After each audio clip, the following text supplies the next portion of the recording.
Welcome back to View from DC. I've just been talking with Jeffrey Lacker, President of the Federal Reserve Bank of Richmond. We've seen some weaker data on the US economy recently, and President Lacker gave me his views on what that means for monetary policy. He's also been thinking about how the financial regulation bill, which still hasn't been passed by Congress, should be turned into practical regulations. President Lacker, thank you very much for your time. My pleasure. So we've seen some weaker data from the economy in the last couple of months, and we're starting to hear this dreaded word double dip here and there. What's your view? Are you concerned, and what's your outlook for the economy? I think a double dip is quite unlikely. It's important to keep in mind earlier in the year we were getting data that was better than expected for a little streak of time, and this is a recovery that's going to be choppy, uneven, little surges, little pauses. Nothing I've seen so far suggests that we're not seeing that play out. I'm expecting growth to continue. It's important to remember as well the economy still is expanding despite the slightly disappointing data we've seen in the last few weeks. Do you think the balance of risks to the economy has changed at all? I mean, do you now think there's an increased risk that we might see weaker growth? If anything, I do think there's maybe a notch higher risk of growth being for a couple of quarters below trend. But I don't think that's the most likely outcome. I still think we're headed back to growth in the 3% range. And what about inflation? What's the balance look like between the risk that inflation maybe starts to increase or that it continues to be very weak or even falls towards? I think we're in a reasonably good place on inflation. Core numbers have come in a bit firmer in the last couple of months, which suggests that we're going to be gravitating back to 1.5–2% range over the remainder of the year, barring some unforeseen shocks. And that's consistent with the stability of inflation expectations that we've seen throughout this period earlier this year when inflation numbers were on the low side. And what does all that imply for monetary policy? Well, I'm comfortable with rates very low where they are right now. Just how long they stay there is a matter of conjecture. It's going to depend on how the data comes in. I'm going to be looking for a time when growth is strong enough and well enough established that it'll be clear that higher rates are warranted. But the next move by the Fed will be a tightening rather than... Yes, I think it's a safe bet. And where do you stand on the issue, when the time eventually comes, of how the Federal Reserve should go about its tightening? So do you think the first thing is a rise in interest rates, or the first thing is maybe starting to reduce the size of the Federal Reserve's balance sheet and the assets that it built up during the crisis? That's a good question, and one about which there's been a lot of active discussion. I think there's some advantages to reducing bank reserves, draining bank reserves, reducing our balance sheet before we raise interest rates.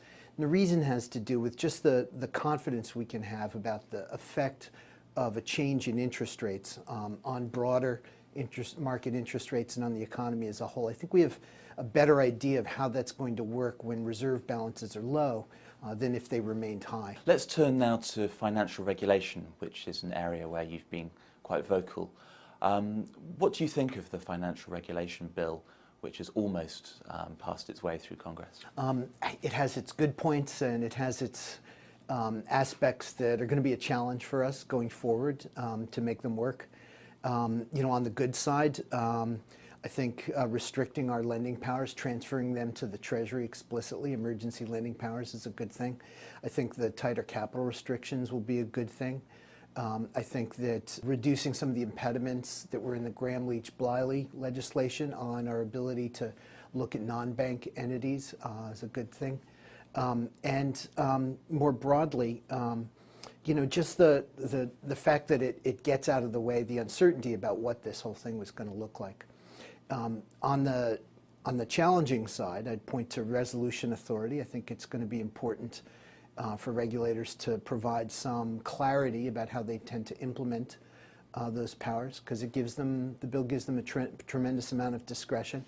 And I think establishing this new consumer financial protection entity and working out how they relate to and interact with safety and soundness supervisors and agencies is going to be crucial as well, because there's the inevitable potential for tension between those two functions. So let's talk about the resolution authority. The wording of the bill is now going to have to be turned into practical regulations by organisations such as the Federal Reserve. What do you think are going to be the big issues in doing that? And what would you like to see the shape of the regulations be? I think the crucial thing for regulators to pay attention to when they're writing the implementing regulations for the Resolution Authority is the clarity of expectations that market participants can have about how short-term creditors are going to be treated if one of these institutions is subject to this Resolution Authority and liquidation. Because ambiguity about that was just deadly over the last few years coming into this crisis. So being clear on when support will be forthcoming and being clear on when it won't be forthcoming, and hopefully that the latter is going to be the broader set of circumstances. Do you think it's actually possible to do that, though? I mean, can regulators credibly say before a crisis, no, we're not going to bail you out? That's certainly not what we saw during the last couple of years. Well, I think regulators can say that, but you're right that the crucial question has to do whether they can say that credibly. My sense is that it would likely take some demonstration effect to complete the establishment of credibility of a commitment, a policy commitment like that. That is to say, regulators would have to demonstrate, if they said they're not going to intervene in a certain situation, that they're actually willing to not intervene in a certain situation like that. They have to let a big institution fail in a way that short-term creditors aren't supported or buffered against losses. That sounds like it could be quite painful in a crisis. And do you think that regulators will really be able to push that through? And what would you like to see politicians do to help give that credibility to regulators for the future? Well, I think politicians or political leaders have already done a lot by decrying rescues of large financial institutions. And I think they've very clearly articulated what seems to me to be the will of the country, that using taxpayer resources to soften the blow to the creditors of a large institution is just not popular and won't be tolerated. So I would think that that would provide the kind of backbone that regulators need to be able to stand up to a tough situation and let something be handled through liquidation rather than with a bailout. And let's talk about the Consumer Protection Agency now, which you mentioned. What would you like to see happen there?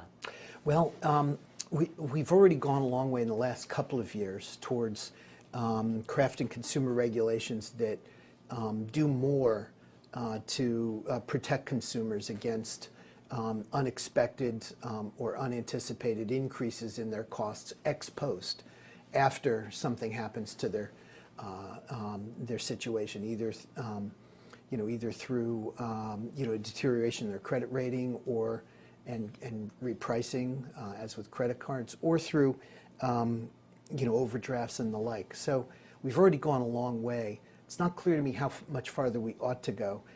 What I'd like to see is that this consumer regulator takes into account that greater protection for some consumers is going to mean greater costs and less access to credit for other consumers, and do it and try and focus on getting that balance right.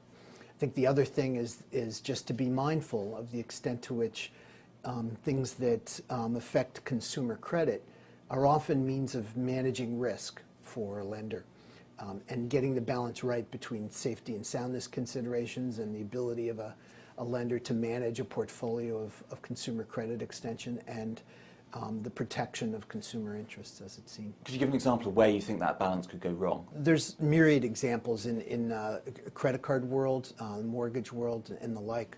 So here's an example: prepayment. So it's a popular notion is to ban prepayment penalties, and for any given mortgage, that's a kind of a thing that seems like it would make consumers better off. But in the end,